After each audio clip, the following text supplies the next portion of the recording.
नाग पंचमी हिंदुओं का एक प्रमुख त्योहार है। हिंदू पंचांग के अनुसार सावन माह की कृष्ण पक्ष के पंचमी को नाग पंचमी के रूप में मनाया जाता है।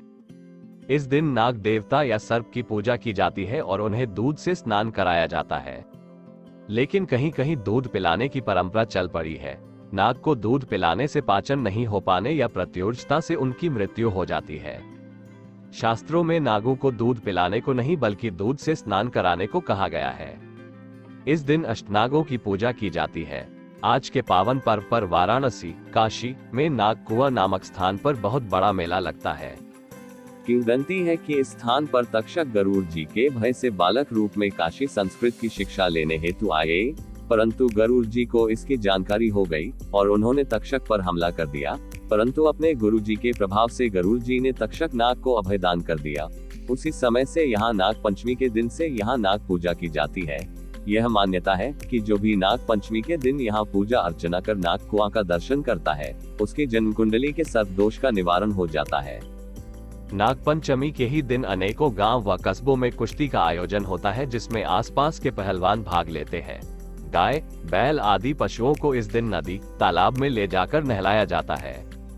नाग पंचमी के दिन क्या करना चाहिए और क्या नहीं, इस दिन नागदेव का दर्शन अवश्य करना चाहिए। बाम्बी, नागदेव का निवास स्थान, की पूजा करना चाहिए। नागदेव की सुगंधित पुष्प व चंदन से ही पूजा करनी चाहिए, क्योंकि नागदेव को सुगंध प्रिय है। ओम कुरुकुले हूं फट स्वाहा का जाप करने से सर्पविष दूर होता है। प्राचीन काल में एक सेठ जी के 7 पुत्र थे। सातों के विवाह हो चुके थे। सबसे छोटे पुत्र की पत्नी श्रेष्ठ चरित्र की विदुषी और सुशील थी, परंतु उसके भाई नहीं था। एक दिन बड़ी बहू ने घर लीपने को पीली मिट्टी लाने के लिए सभी बहुओं को साथ चलने को कहा, तो सभी दलिया, खर और मूस की बनी छोटी आकार की टोकरी और खुरपी लेकर मिट्टी खोदने लगी। तभी वहां एक सर्प निकला, जिसे बड़ी बहू खुरपी से मारने लगी।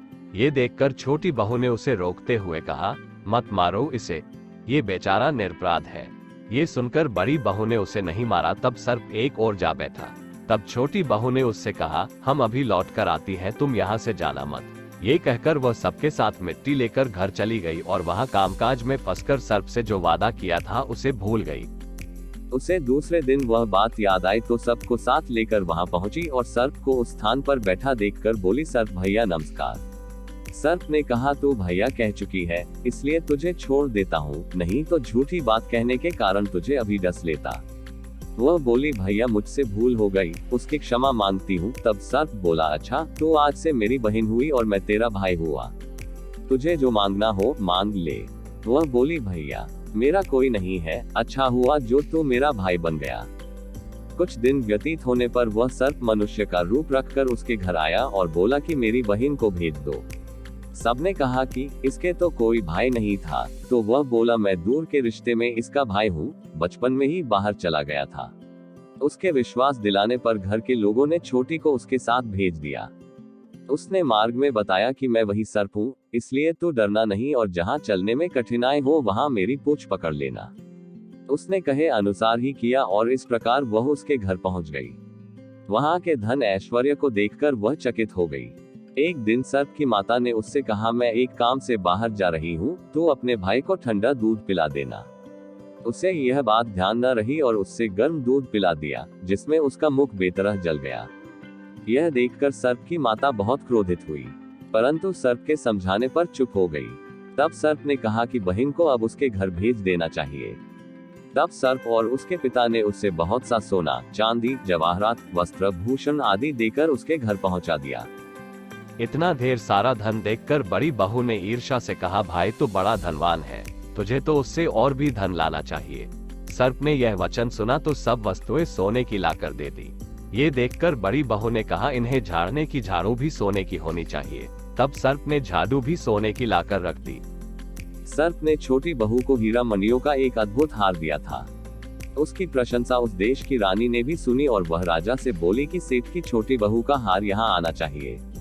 राजा ने मंत्री को हुक्म दिया कि उससे वह हार लेकर शीघ्र उपस्थित हो। मंत्री ने सेठ जी से जाकर कहा कि महारानी जी छोटी बहू का हार पहनेंगी, वह उससे लेकर मुझे दे दो। सेठ जी ने डर के कारण छोटी बहू से हार मंगा कर दे दिया।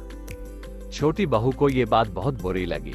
उसने अपने सर्प भाई को याद किया और आने पर प्रार्थना की, भैया रानी ने हार छीन लिया है, तुम कुछ ऐसा करो कि जब वह हार उसके गले में रहे तब तक के लिए सर्प बन जाए, और जब वह मुझे लौटा दे तब हीरो और मणियों का हो जाए। सर्प ने ठीक वैसा ही किया। जैसे ही रानी ने हार पहना वैसे ही वो सर्प बन गया। ये देखकर रानी चीख पड़ी और रोने लगी। यह देखकर राजा ने सेठ के पास खबर भेजी कि छोटी बहू को तुरंत भेजो। सेठ जी डर गए कि राजा न जाने क्या करेगा।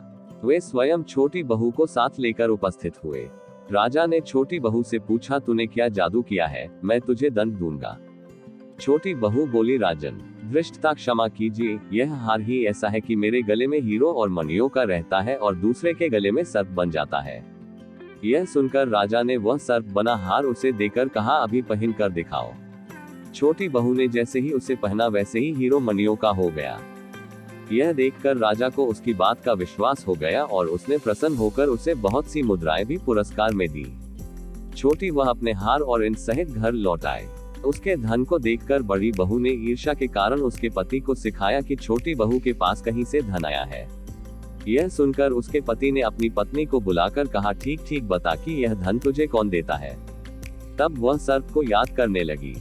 तब उसी समय सर्प ने प्रकट होकर कहा, यदि मेरी धर्म बहन के आचरण पर संदेह प्रकट करेगा तो मैं उसे खा लूंगा।